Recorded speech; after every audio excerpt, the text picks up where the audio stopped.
Check it out. Getting some 2-inch pipe in.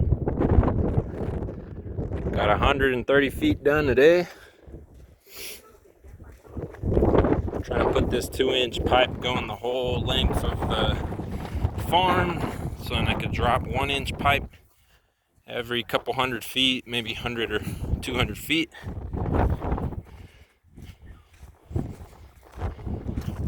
This 2-inch pipe is 280 psi, which is just under my pump. My pump, I think, is 290 or 300. But you can see here, I'm putting a whole bunch of this pipe, and that's what the main line of the irrigation to this farm is going to be.